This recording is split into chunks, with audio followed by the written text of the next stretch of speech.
Flamengo mantendo uma situação. Conversei com uma pessoa do Flamengo, também pelo WhatsApp, me disse que nesta semana as coisas devem andar a respeito de contratações, no plural, contratações. Nessa semana, essa pessoa acredita que as coisas andarão para que o Flamengo tenha reforços. Acontece o seguinte, tem mais essa semana de preparação e depois é Campeonato Brasileiro e Copa do Brasil e Libertadores. 10 de julho já tá aí, Pascoal. Aí o couro já tá comendo de novo. E aí, Mr. Jorge vai receber os jogadores em quais condições? Para preparar para uma situação ou ter que modelar o cara com, entendeu? Do jeito que ele quer, já com as competições em andamento. E o Flamengo quer dar essa situação que ele possa trabalhar com os jogadores pelo menos um período. E o Pedro continua na avaliação dessa minha fonte do Fluminense como sendo o principal alvo do Flamengo. Ele acredita que o assunto será retomado. O Edmundo tem muito contato com o Mário Bittencourt, presidente do Fluminense, né, Edmundo? E o que o Mário tem passado para você? Que é uma situação complicada para ele. Imagina vender uma joia do Fluminense para o maior rival. E ele assumiu agora a presidência do Fluminense. Então, quando entra na seara do Fluminense, o Fluminense tem uma postura de se pagar a multa, eu não tenho o que fazer. Mas no futebol, nem sempre as coisas acontecem assim. E aí eu vou explicar, vocês vão entender o porquê que eu tô...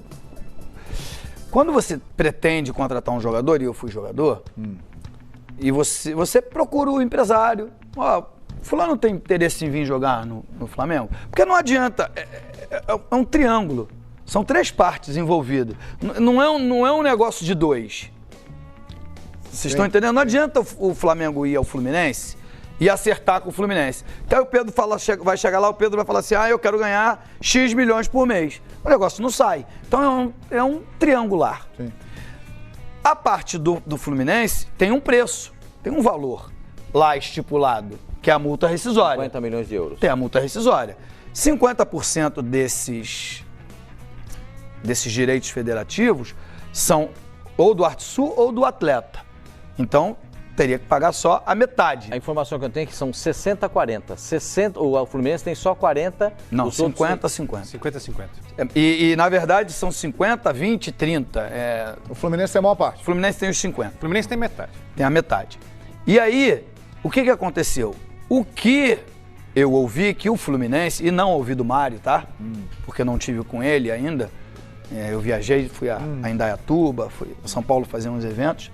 E o que eu ouvi é que o empresário e o atleta ficaram muito satisfeitos com o que ouviram. E aí ele falou, cara, se eu vendo, fico eu como vilão. Sim. Vendendo meu principal jogador pro rival. Então só vou vender se for pela multa rescisória. O Flamengo não chega perto da multa e aí essa negociação ela parou por hora. Mas eu já escutei do outro lado, assim como começou com 10, foi para 12 e que é possível aumentar essa proposta. Muita gente está comparando a situação do Bruno Henrique. O Marcos Braz, em determinado momento, chegou numa coletiva e declarou o seguinte: estamos fora da negociação com o Bruno Henrique. O Flamengo não tem mais interesse no jogador. E sabe o que aconteceu? Onde está o Bruno Henrique? O Bruno Henrique falou, eu quero jogar no Flamengo e ponto final. Rapaz, olha aí. Ô, João, mas, o do Flamengo é diferente com o Bruno Henrique, porque o presidente do Santos faltou à reunião, né? E aí o Flamengo ficou chateado com o presidente do Santos, que não foi na solução.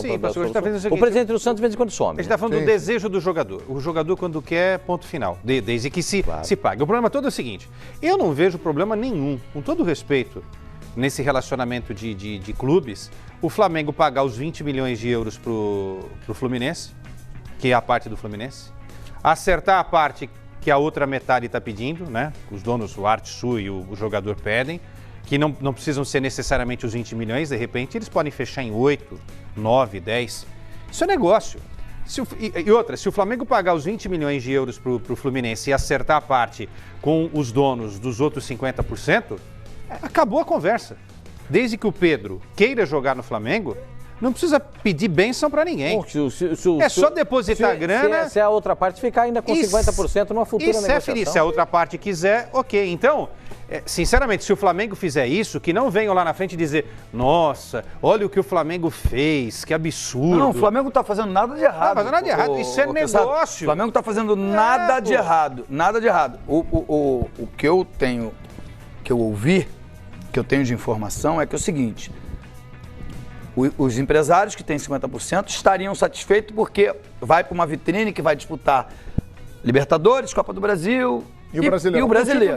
Com chance de ser campeão. Com chance de ser campeão, os empresários. O Pedro estaria satisfeito porque vai ter uma valorização salarial enorme. Eu diria que quase o triplo, pelo que eu ouvi. Rapaz, do que ele ganha. Nossa. E o Fluminense? O Fluminense é a parte que não está satisfeita. Que era o valor estipulado. Porque vai ter um prejuízo. O presidente vai ter um prejuízo técnico e político. Sem dúvida. E não vende pelo valor que ele pretende. Financeiro. Então, a resposta do Fluminense foi não. Perfeitamente. Vamos aguardar. O Flamengo anunciou que, por um respeito ao Fluminense, que se mantém irredutível na negociação, está fora da parada. Mas parece nos bastidores que as pessoas não estão confiando muito nessa afirmação da diretoria do Flamengo. O nome de Gerson, jogador revelado pelo Fluminense, vendido para Roma. Aliás, foi uma venda extraordinária, hein? Por 16 milhões de euros, o Gerson foi vendido para Roma.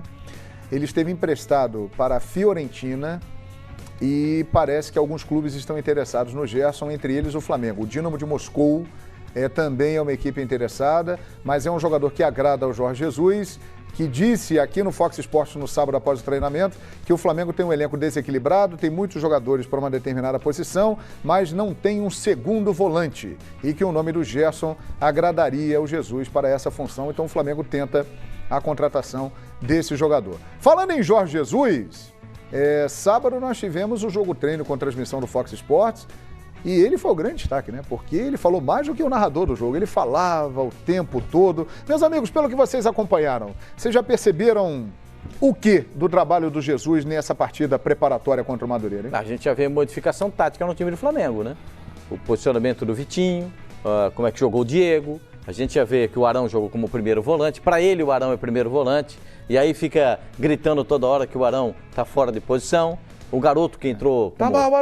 O garoto que entrou como Lucas Silva? O Luquinha, né? Que ele chamava Luquinha. Jogando também no meio campo. Enfim, a gente vê algumas modificações táticas e vê modificação também de comportamento do time do Flamengo. Aí vão ponderar, poxa, vocês estão elogiando o Flamengo porque o Flamengo jogou com Madureira. Mas a gente viu o Flamengo na postura tática diferente. Esse é o relato. Ainda não é um time com a cara do Jorge Jesus. Porque o time de Jorge Jesus tem um volante, um homem fixo na frente da zaga, né?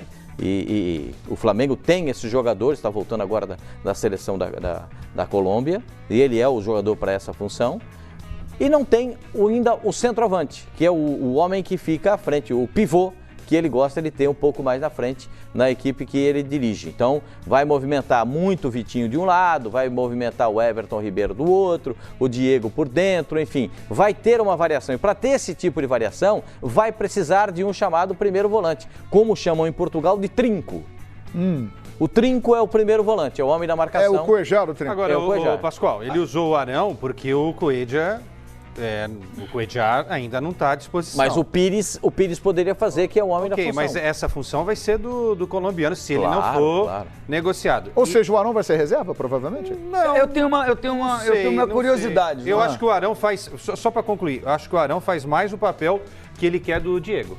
Eu tenho uma curiosidade. Se ele joga no 4-1-3-2, com 3 meias, aonde entra a figura do segundo volante? Não tem.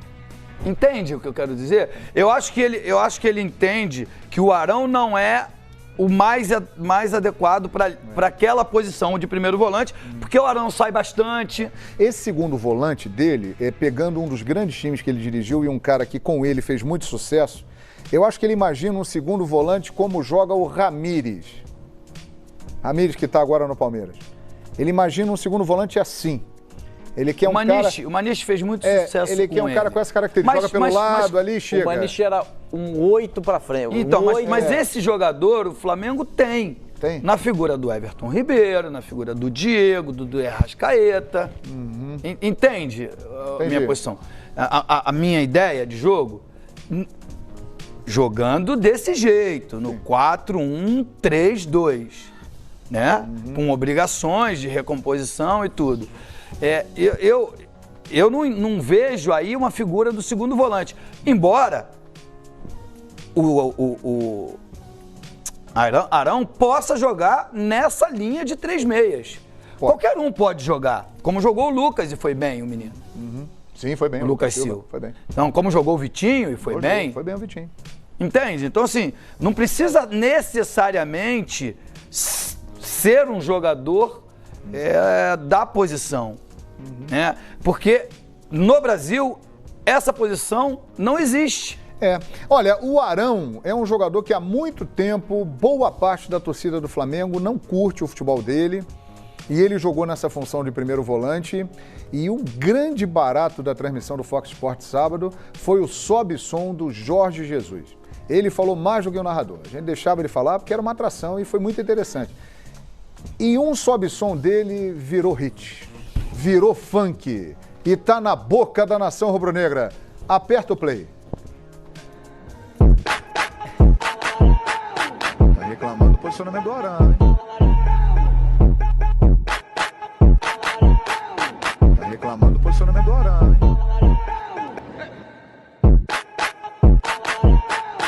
Tá reclamando do posicionamento do Arão, hein? Tá reclamando do posicionamento do Arão, hein?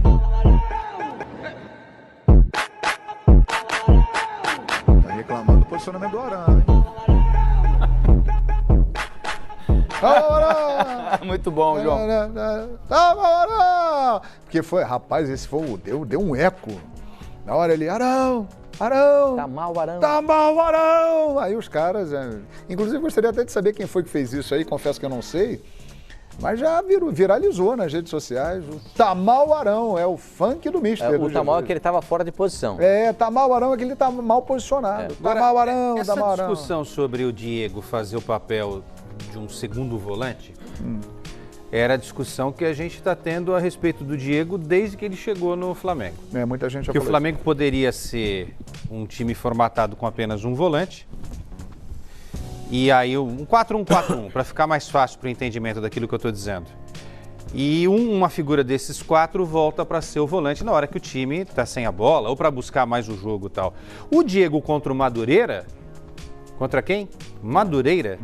Ele fez esse papel contra o Madureira. Que é uma outra intensidade, é uma outra qualidade, treino, né? É um outro nível técnico. Será que ele fará isso contra o Atlético Paranaense na Arena da João, Baixada? eu não quero ser capcioso aqui e falar, não, eu acho que não pode, porque o Diego está entrando já na 4ª temporada no Flamengo, não é isso? E ele não fez isso com outros técnicos em outras oportunidades, não fez com o Abel. Mas ele correu como um maluco sábado, né? Mas não é só correr. Correu. Mas não é só correr, ô Pascoal. Boa vontade para voltar para marcar. Tudo bem, mas isso só não basta. A gente tá falando do cara que corre quando o time tá sem a bola para pegar a bola do adversário, mas tem a qualidade para olhar pro gol. E que pensa na hora Qual que é a maior crítica? Aí eu nem vou falar, eu vou pedir pro João me ajudar. Qual é a maior crítica que a gente faz com o Diego quando ele tá com a bola? Ele trava o jogo. Ele em vez de olhar, né? Em vez de ele olhar pro gol, ele olha pro... É aquela moça a aeromoça lá a moça que fica lá no avião, na hora que ela explica as saídas de emergência. É assim e assim. O futebol dele é assim, é pros lados. Ou não, eu tô vendo errado. Então eu não sei se essa é a figura, se o Diego é essa figura.